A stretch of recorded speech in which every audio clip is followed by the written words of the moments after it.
It's difficult to overstate the importance of water security for human well-being and for social and economic progress. Whether it's getting girls into school or creating jobs, livelihoods, growth, clean energy, food, or avoiding conflict, water's an all-important accelerator or brake on inclusive development.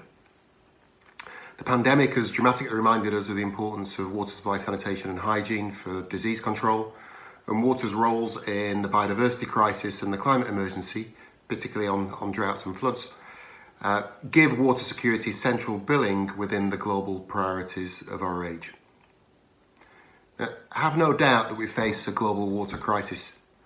1 billion people lack access to safe water, 2 billion lack access to a decent toilet, and 3 billion people don't have hand washing facilities at home. 2/3 of the world's population face water scarcity at some point in the year, and because of over-abstraction and the discharge of 80% of the world's wastewater untreated, our water resources are being degraded and depleted. 86% of the world's rivers are severely damaged by human activity, and we're losing freshwater species faster than any other life form. As the IPCC report reminded us this week, we're also locked into a cycle of increasingly frequent and devastating droughts and floods. Now, within all of this, the idea of shared water security is really important. Water security is defined as the reliable availability of an acceptable quantity and quality of water for production, for livelihoods, for health and ecosystems, combined with acceptable levels of risk to water hazards, drought, floods, conflict and pollution. And that's a useful unifying concept and goal towards which water managers, policymakers and development practitioners can work towards. The addition of the word shared is really important because it emphasises the centrality of equity within all of this, and the fact that water security for some can come at the expense of water security for all. To help us understand ways out of this mess and to reflect on the relevance of water footprinting and the response, water stewardship, it's important to understand the nature of the water crisis and its root causes. The good news is that there's enough water to feed humanity, to address inequality and to maintain our ecosystems. As long as we get much better at managing water, there's a useful global consensus that whilst bad hydrology and changes in availability and demand for water create an important backdrop, the water crisis is primarily one of poor governance. The fixes require strong state institutions to make and enforce decisions about who gets what water within the limits of sustainability, to protect water resources, to administer secure water rights, to invest in infrastructure, and in particular to support smallholder farmers. Now, delivering all that will require a massive uptick in human and financial resources, accountability, and bold leadership. In effect, to address the water crisis, we need to radically and rapidly reshape the political economy around water. Business as usual approaches are unlikely to trigger that kind of change. Despite some success in mobilising finance, capacity and reform, the water sector has really struggled to deliver and sustain improvements in water supply, access to water supply and sanitation. And despite significant donor support, the impact of integrated water resource management, the wheelhouse of water security, has been limited, and only 40% of countries are on track with implementation. That's important for climate vulnerability because basin authorities who are responsible for implementing IWRM have a key role in planning for and responding to droughts and floods. So, if we're going to get out of the water crisis and deliver the ambitious targets within the Sustainable Development Goals, then fresh tactics are urgently needed. Building on Tony Allen's landmark research on virtual water, water footprint accounting and assessment provide us with important new ways to understand, communicate, and to drive action for water security. Tony's breakthrough was to highlight that societies can meet their food security needs even in really constrained hydrological settings, by importing produce and embedded water from elsewhere. Methods for quantifying and tracing these flows of virtual water were refined by Arjen Hoekstra and the Water Footprint Network, and thanks to them there now exists a sophisticated set of approaches and data sets which allow us to quantify and trace the water footprint of a country, of a company, of a city, of a product or a citizen, often to sometimes distant basins of production. A water footprint is basically an indicator of all the freshwater, the volume of fresh water needed to produce a good or service, and it includes a component of blue water, water abstracted from lakes, rivers and groundwater, of green water which falls as rain, and the grey water required to dilute pollution. What water footprint assessment tells us is that there's as much as 1,700 litres of water in a typical bar of chocolate, as much as 8,000 litres of water is required to produce a typical pair of jeans, and that there's as much as 12,000 litres of water in a mobile phone like this one that I'm recording on. It also tells us that a typical UK household consumes, whilst it consumes about 2 bathtubs of water directly through taps and toilets, that it consumes as much as 72 bathtubs of embedded water every single day. And the punchline is that as much as 64% of that water is sourced outside of the UK. A crucial point is that unlike carbon, the optimal response to these revelations of water footprinting isn't necessarily to seek a reduced footprint. And whilst volumetric use and efficiency are important, reduction in our water footprint isn't always the most relevant or appropriate response. The natural replenishment of water within the hydrological cycle and water storage mean that there is a sustainable yield which can support a water footprint without imposing negative impacts on other users, communities or nature.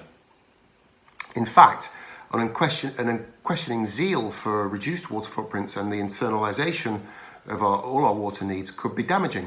It could effectively draw up the ladder on development and deny jobs and trade and investment from countries which depend on production of thirsty commodities, on extractives and manufacturing for globalised supply chains. The priority question is therefore whether or not our footprint is sustainable, whether it's fair. At the moment, it seems not. Some recent research suggests that 55% of the UK's water footprint lands in basins where water is managed unsustainably. And the investigations that our organisation has conducted into the water impacts of production in the global south for the markets of the global north reveal the real catastrophes around irresponsible water use by the private sector in our water footprints. Ensuring fair water footprints, which cause zero pollution, which use water within sustainable limits, which respect the human right to water and sanitation, which protect nature, and which drive increased resilience, have huge potential to ensure that globalised supply chains do no harm, but actually do good by mobilising action for improved water governance. Globalised supply chains account for or influence as much as 70% of the world's water use. They employ 1 in 5 of the world's population, and they reach into geographies which face some of the most difficult water and climate challenges. And therefore, the potential provided by this scale, reach and influence to help address the water crisis is really significant. Through water footprinting, companies and their critics have been able to ask new and far-reaching questions about corporate water use, its impacts and the risks around it. Business water risks have been characterised as including physical risks, so disruption because of lack of water, unreliable supply or poor quality, regulatory, concerning legal action, licence to operate fees and charges, and reputational, through damage to brand or company image through association with unethical practice, pollution, water grabs, via field to front page scrutiny. Sustainability managers in the multinationals that we speak to confirm that their effect on consumer confidence, market share and financial bottom line means that these reputational risks are by far the most important driver for C-suite interest, action and investment on water. With support from a range of donors and NGOs, the response from the multinationals which face these risks has been the adoption of something called water stewardship. Water stewardship has been defined as the use of water which is socially equitable, environmentally sustainable and economically beneficial, which is achieved through a stakeholder inclusive process that involves action at site and a catchment scale. Water stewardship has been conceptualized as action which moves up a ladder of activity, starting with a company getting their own house in order, making sure that they're using water efficiently and complying with local legislation, including the provision of safe water sanitation and hygiene for workers. Moving up the ladder, the determinants of risk and of sustainable use demand that companies engage beyond the fence line of their operations into their supply chains, which can be wiped out by drought and flood events, and into catchments and communities and cities to understand and address the upstream and downstream factors which determine their own water risks, resilience and the sustainability of their water use. Once companies go beyond the fence line to start to address their water and climate risks, they quickly realise that they need the same solutions that those of us in the development and water community have been pushing for years. Strong state institutions that are well resourced and able to take and enforce decisions about water, that can mobilise investment for infrastructure, administer secure water rights and support smallholder farmers. And it's that alignment and its potential to stimulate joint action and advocacy which makes stewardship really exciting. Having the biggest taxpayers in a country join in calls to government for political prioritisation on water issues, for closing the finance gap and for making reforms where they're necessary is a really exciting idea. And we've seen it deliver for the public good in a handful of cases where we've been working, and those are documented in the reading pack. But of course, working with corporations on public good issues, or public interest issues like water, also comes with hazards of discourse capture, of policy capture and resource capture, the securitization of water for companies over the needs of local communities, for example. And this is a real risk. The existence of the secret pipe, which gives factories preferential access to water during times of drought, is a real feature. Companies, after all, have a statutory duty to serve the needs of their shareholders, which don't always coincide with other water users in the catchments where they operate. So what's needed, as well as probably tighter corporate law, which means that which demands that they respect the environment and human rights no matter where they operate. What's also needed is stewardship underpinned by high levels of transparency, inclusion and integrity to ensure that stewardship as an enterprise has the legitimacy that it needs. Water stewardship initiatives of note include the CEO Water Mandate, which has provided convening, thought leadership and knowledge sharing on stewardship for over a decade. The CDP Water Disclosure Programme is particularly important as a mechanism for companies to report their performance on water and for incentivising good practice, because it allows for investors to start to screen out poor water performance and to prioritise water stewards within their portfolios. It's now used by over 3,000 companies and a growing number of banks, pension funds and investors. The Alliance for Water Stewardship plays a similarly important role through its Global Water Stewardship Standard and Certification Programme. A bit like the Forest Stewardship Certification, it guides and recognises good resource use at site level, and by providing for third-party certification, it's probably the most credible means of holding companies to account for responsible water use. Some of the applications that we've seen demonstrate its transformative potential For example, it's driven new investment in wastewater treatment and water permitting around the flower farms of Kenya. It's driven protection of Ramsar sites with sugar estates in Malawi, and improvement of wash provision with tea co-ops there. It's driven investment in and support for smallholder farmers growing barley for breweries in Tanzania. And it's ensured planning for pollution control and provision of wash for garment workers across Ethiopia. So as a mechanism for ensuring a fair water footprint, it holds lots of potential. It's now been adopted or being adopted by some of the world's biggest companies. So Apple, Coca-Cola, Diageo, Danone, Google, Nestle, and Unilever. And it holds real potential to be a game changer for de-risking farms and factories within our water footprints. So in the wake of some pioneering work by two brilliant scientists, Tony Allen on virtual water and Arjun Hoekstra on water footprinting, water stewardship is now being used in the supply chains of some of the world's biggest companies to drive sustainable water use and to support better water governance in some of the most difficult climate and water settings on Earth. There's still some work to be done to develop product labels for stewardship and to roll out company-wide indicators of responsible water use.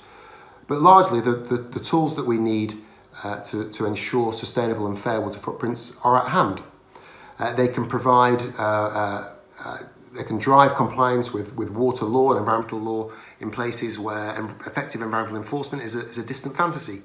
And at best, they can mobilise influential actors and strengthen sector oversight and therefore stimulate collective action and political will and new investment and help to forge the healthier political economy around water that's needed, where water is properly valued, protected, and the needs of the most vulnerable are prioritised. Although rapid progress has been made over the past decade, the pace, vigour, and scale of the uptake of water stewardship is still falls behind what's needed for it to make a real dent in the global water crisis.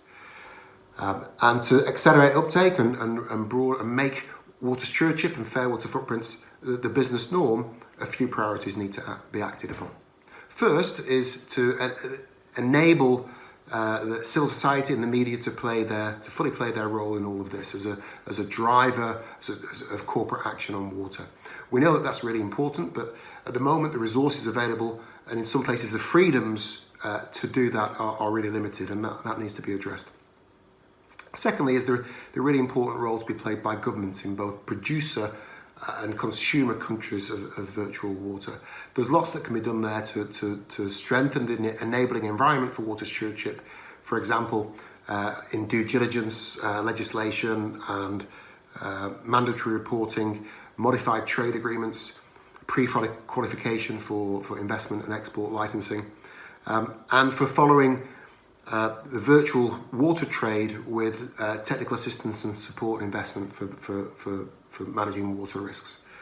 The political championing of fair water footprints as a response to the climate and nature crisis and as a mechanism to support COVID recovery will also be really important. Thirdly is the potential to harness global financial markets. There's huge potential there to use the power of banks, investment companies, pension funds and insurance providers to recognise and reward good water stewards with privileged investment, prioritised investment, and to divest away from companies that continue to pollute or abuse the human right to water or use water in destructive ways. Lastly, there's the important role of research, knowledge and collaboration. Water stewardship initiatives have suffered from a lack of robust evaluation and a lack of academic reflection. And there's a huge opportunity to build evidence and knowledge to help craft more effective and impactful water stewardship interventions and to call out those that aren't aren't everything that they're cracked up to be. There's also a need to address some of the frontier issues on this agenda, such as the relationships between corporate water stewardship and corporate tax justice, and to help reconcile some of the trade-offs between water use for economic productivity and virtual export of water and water for local needs and environmental environmental services. There's also an opportunity for greater collaboration between the main protagonists of water stewardship around a shared theory of change to make sure that the full potential provided by water footprinting and water stewardship is delivered, to deliver the fairer and more resilient and more sustainable water future that we all need.